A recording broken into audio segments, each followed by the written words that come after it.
Mesdames, Messieurs, bonsoir et merci d'être en direct sur cet arrêt majeur sur Vision 4. Il s'agit naturellement de la télévision africaine Vision 4 qui émet à partir de Yaoundé au Cameroun. Ce soir, nous avons justement un invité prestigieux. L'homme s'appelle tout simplement Anissé Georges Dologuélé. C'est cet homme justement qui est sorti premier lors du premier tour de la présidentielle du côté de la République centrafricaine. Il sera question d'avoir l'avis, ses interventions sur le processus électoral avec un ancrage tout particulier sur le deuxième tour de cette élection qui aura lieu le 14 février prochain. Président Anissé Georges Dologuélé, bonjour. Bonjour. Merci de nous accorder cet entretien. Première préoccupation, le premier tour effectivement a eu lieu le 30 décembre dernier et vous êtes sorti premier lors de cette échéance électorale. Quel est le regard global que vous jetez sur cette première partie? Nous étions 30 candidats. L'ANE faisait l'expérience d'un scrutin de cette nature avec autant de candidats, c'est jamais arrivé. Il y avait 1600 candidats aux élections législatives, donc ce n'était pas une opération simple. La campagne, par contre, elle, a été une bonne campagne dans ce sens où les Centrafricains ont contraint les candidats à avoir une attitude positive, ne pas se critiquer les uns les autres, parler programme, se valoriser, c'est ce qui a été fait. Donc je pense que le climat était bon, ce qui a permis d'avoir ce premier tour, certes, avec beaucoup de dysfonctionnements, mais qui a donné les résultats que vous décrivez. Président Anissé Georges Dologuélé, je l'ai donc dit d'entrée de jeu, c'est vous qui êtes sorti en tête de ce premier tour au niveau de la République centrafricaine. Est-ce que vous vous attendiez à un tel score? En d'autres termes, qu'est-ce qui aura milité en votre faveur? Quand je faisais la campagne, je demandais aux électeurs de m'élire au premier tour. Donc c'est le fameux slogan « Premier tour KO ». Et ça n'a pas été fait, parce que nous étions trop nombreux. Quand on est nombreux comme ça, les voix sont partagées un tout petit peu sur tout le monde. Et donc je me suis retrouvé avec ce score, qui n'est pas un mauvais score, qui aurait pu être meilleur, qui me donne la possibilité d'avoir un avantage pour le deuxième tour. Donc je pense que... ma direction nationale de campagne, mes militants et toute mon équipe a été relativement efficace. Je pense également que mon programme de société et ma manière d'aborder cette campagne a dû plaire aux électeurs. En parcourant de fond en comble votre programme politique pour cette élection présidentielle en République centrafricaine, nous nous sommes rendus compte que vous avez mis un ancrage tout particulier sur les problèmes d'ordre sécuritaire, mais également économique. De manière concrète, qu'est-ce que vous allez apporter dans ce domaine au cas où vous êtes élu président de la République centrafricaine? Le problème centrafricain est essentiellement économique. Que cette pauvreté endémique a fait que depuis 30 ans, les hommes politiques en profitent pour instrumentaliser les jeunes. Il y a de la violence. Si chaque jeune centrafricain avait une perspective, vous verrez qu'il sera difficile de l'amener à faire de la violence politique. Donc, mon programme est essentiellement ancré sur la création des richesses. Et pour qu'il y ait création de richesse, il faut que certaines conditions soient réunies. La première de ces conditions, c'est la sécurité physique des êtres humains et également des investissements de ceux qui veulent bien venir mettre leur argent dans ce pays. La seconde, c'est la sécurité juridique et judiciaire, pour qu'on sache qu'il y a une justice qui marche dans ce pays. La seconde, c'est une administration bien organisée, pour que les hommes d'affaires qui viennent aient en face du répondant. La troisième, c'est un personnel formé, c'est-à-dire des jeunes qui ont reçu la formation nécessaire pour être recrutés par les entreprises. Et puis évidemment, il faut de l'énergie. Nous n'avons pas assez d'offres en énergie électrique. Il en faut beaucoup plus pour que les entreprises viennent. Voilà. Quand vous avez mis ça, vous créez les conditions pour que des entreprises se créent et par les Centrafricains et par les Africains des pays voisins, et par d'autres, et par les Occidentaux, les Asiatiques, peu importe. Nous voulons le maximum d'entreprises ici parce que nous avons les potentialités nécessaires dans tous les domaines pour que ces entreprises se fassent de l'argent. Et ça permet à l'État centrafricain d'engranger le maximum de ressources parce qu'il y aura une croissance qui va s'entretenir, qui sera durable, et cela permettra que les problèmes de pauvreté soient résolus. Les secteurs d'activité sont nombreux, à commencer par l'agriculture, où nous pouvons réellement être le grenier de l'Afrique. Et puis, tout le monde sait qu'il y a beaucoup de minerais en Centrafrique et certainement également du pétrole. Monsieur le Président, vous allez me permettre de rester et d'aller un peu plus en profondeur dans le secteur de l'économie. Je rappelle d'ailleurs que vous-même, vous êtes économiste de formation, ancien haut cadre de la BAC, la Banque des États de l'Afrique centrale. Alors, ma préoccupation est celle de savoir sur le coût, quelle pourrait être cette enveloppe budgétaire qui permettrait à l'économie centrafricaine d'être à nouveau redynamisée? Nous partons de recettes de l'État centrafricain qui, depuis l'indépendance, n'ont jamais atteint 100 milliards de francs CFA. C'est très peu pour faire fonctionner un pays. Aucun pays au monde qui fonctionne avec 100 milliards de francs CFA. Eh bien, tenez-vous bien, en ce moment aujourd'hui, nous sommes aux environs de 50, beaucoup plus vers 50 que vers 100. Donc c'est tout à fait impossible de faire fonctionner un pays comme ça. Dans le programme, il est indiqué que nous avons l'ambition d'atteindre 1000 milliards d'ici la fin du premier mandat. C'est un objectif extrêmement ambitieux qui nécessite que du travail acharné soit fait. Une fois que vous avez fait ça, pour un pays qui vient d'aussi loin, vous résolvez beaucoup de problèmes. Nous avons eu l'occasion de suivre votre principal adversaire, Archange Faustin Touanera. Il parlait là des arriérés de salaire que vous avez eu à enregistrer au moment où vous étiez Premier ministre de ce pays de 1999 en 2001, et il faisait comprendre que lors de son passage, l'on n'avait pas connu ces autres problèmes. Que réagissez-vous, que donnez-vous comme réponse à ces propos?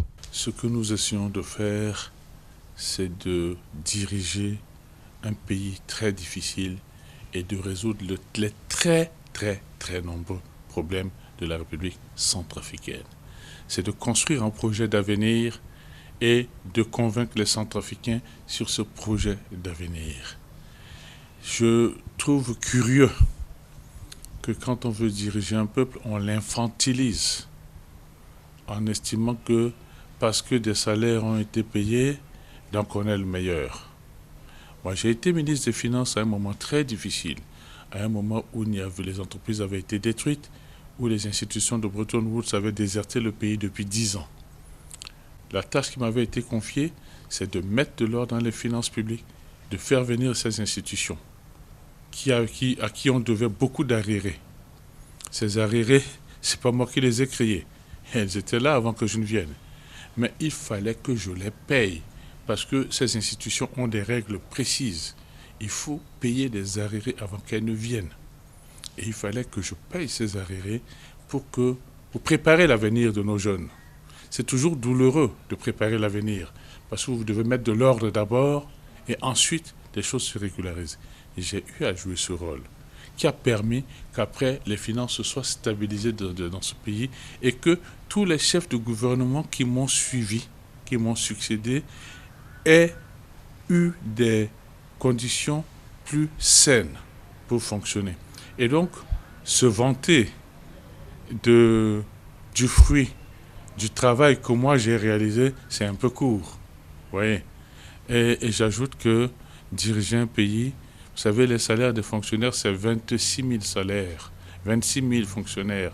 Le pays, c'est 5 200 000 habitants. Je m'engage en politique pour m'occuper des 5 200 000 habitants, y compris les 26 000 salariés de la fonction publique. Donc, je pense que nos compatriotes méritent beaucoup de respect et que nous ne devons pas les infantiliser en disant que si je paye le salaire de 26 000. Donc, ça y est, je suis Saint-Pierre, Élysée, parce que tous vos problèmes seront résolus. Je m'en voudrais si je ne revenais justement pas sur ce second tour de la présidentielle en Centrafrique qui est pratiquement lancé. Ma préoccupation est celle de savoir quels sont les principaux axes de votre campagne, quel serait en d'autres termes le leitmotiv de l'URCA qui était l'Union pour le renouveau centrafricain, parti qui vous a d'ailleurs investi comme candidat à cette présidentielle. Pour tout démarrer dans ce pays, il faut la sécurité. Quand on paye les salaires, qu'on s'en vante et qu'on a fait détruire son pays, massacrer ses populations, détruire les entreprises, créer un climat social détestable et que depuis 3 ans, le pays n'existe pratiquement plus parce qu'on n'a pas été capable de maintenir la sécurité étant Premier ministre. Vous voyez que entre les massacres que nous avons vécus et les quelques salaires qui ont été payés, il y a quand même, je crois qu'il faut avoir la décence de ne pas dire ce genre de choses à ses compatriotes, Donc, la priorité, c'est la sécurité. Nous devons ramener la sécurité qui a été détruite de par la faute de mon concurrent, qui a été détruite. Il faut que nous ramenions la sécurité dans ce pays et que les Centrafricains puissent aller et venir comme ils veulent. Ensuite, maintenant, tout peut se faire. Je vous ai décliné ça tout à l'heure. Sécurité physique, sécurité judiciaire, remise en activité de l'administration centrafricaine qui est presque morte, et formation des jeunes, formation, éducation, formation professionnelle, développement du secteur privé. Je peux passer au moins 1 heure à citer ce qu'il faut faire en Centrafrique parce qu'il y a tout à faire, mais c'est ça les priorités. Quand vous parlez sécurité, vous parlez création d'une nouvelle armée, vous parlez renforcement des forces intérieures, gendarmerie et police. Et donc, il y a tout un ensemble de chantiers à mettre en œuvre qui se tiennent. Et enfin, il y a la réconciliation nationale qui est une priorité transversale. Tout ce que vous faites doit conduire à réconcilier les Centrafricains et non pas à les diviser. Et depuis que nous sommes venus ici en République centrafricaine, par la même occasion, nous avons suivi ce que les Centrafricains pensent de vous. Je voudrais savoir qu'est-ce qui militerait, qu'est-ce qui ferait en sorte que les Centrafricains puissent croire que vous serez l'homme de la situation. Posez-leur la question parce que sur 30 candidats, ils m'ont mis en tête. Donc je pense qu'il y a quelque chose qui fait qu'ils pensent que je pourrais être le prochain président de ce pays. Parce que nous étions 30. Ils m'ont mis en tête. Donc, je continuerai à faire en sorte qu'ils me conservent en tête. Monsieur le Président, effectivement, le pays, après ces 3 années de dures épreuves sur le plan sécuritaire, vous le disiez tout à l'heure, une partition de fait. La réconciliation est justement très importante. Vous le disiez également tout à l'heure. De manière concrète, quels seront les premiers chantiers concernant cette réconciliation? La réconciliation est un processus. Et ce processus commence par beaucoup d'écoute. Faire attention à chacune des communautés, les écouter et faire en sorte que les autres communautés soient ouvertes à l'écoute. Ensuite, une fois qu'on sait écouter, on voit ensemble comment cheminer. Mais si vous voulez réconcilier des populations qui sont très pauvres, qui n'ont rien à manger. Quand vous savez que quand une population est pauvre, elle cherche toujours un bouc émissaire. Et donc, tant que la pauvreté demeure à cet état-là, vous aurez pu faire toutes les conférences de réconciliation que vous voulez, vous laisserez toujours le fruit dans le verre, ou plutôt le verre dans le fruit. Vous laisserez toujours le verre dans le fruit. Il faut sortir ce verre. Ce verre, c'est l'extrême pauvreté. Il faut créer très vite les conditions pour que chaque citoyen commence à retrouver un peu d'espoir. Et c'est cet espoir qui fera que nos jeunes, qui jusqu'à présent sont sans perspective, s'accrochent aux armes pour vivre. C'est beaucoup plus pour vivre que pour faire des revendications politiques. Donc, pour les réconcilier, certes, il y a des programmes de DDRR qui permettent de récupérer ces armes-là, de leur donner des petites activités, mais il faut leur donner de l'espoir qu'au-delà de ces petites activités, ils pourront trouver du travail demain. Et c'est ça qui fera que, ils renonceront aux armes, ils vont rendre les armes qu'ils avaient, et petit à petit, ils apprennent à vivre ensemble parce qu'ils se lèvent le matin en ayant un espoir sur ce qu'il faut faire dans la journée, ce qui n'est pas le cas aujourd'hui pour environ 70% d'entre eux. Une opinion pressante pense que pour les pays d'obédience francophone, notamment en Afrique, la France est un maillon fort, pour ne pas dire essentiel, pour le développement de ces États. Ma préoccupation est celle de savoir quels sont vos rapports avec la France. La France est un pays ami, comme les pays de l'Afrique centrale, comme les autres pays occidentaux. Et la France est un pays qui naturellement gère ses intérêts et qui apporte des appuis aux pays pauvres que nous sommes. Il nous appartient à nous, de bien utiliser ces appuis-là, de gérer nos propres intérêts également. C'est comme ça que marche le monde. Monsieur le Président, nous nous acheminons vers la fin de cet entretien. Je voudrais vous demander humblement de regarder, de fixer cette caméra et de parler à ces millions de Centrafricains qui vous regardent actuellement. Si l'occasion vous était donnée, et elle vous est d'ailleurs donnée, de leur dire un mot en rapport avec ce deuxième tour de la présidentielle qui s'annonce, que leur diriez-vous? Chers compatriotes, un décret vient de tomber aujourd'hui qui convoque le corps électoral pour le deuxième tour des élections présidentielles le 14 février. Je compte sur vous pour continuer à me témoigner votre confiance. J'irai à votre rencontre comme pour le premier tour pour faire comprendre un peu plus mon programme et mettre un peu plus en avant toute l'expérience que j'ai acquise que je veux mettre à votre disposition pour sortir ce pays de la pauvreté. Il faut un homme expérimenté, il faut un homme au fait des questions économiques et des questions de développement pour sortir ce pays. Et Dieu a voulu, mon pays également, que j'ai pu acquérir toute cette expérience que je mettrai à votre disposition. Je compte beaucoup sur vous pour le 14 février. À bientôt.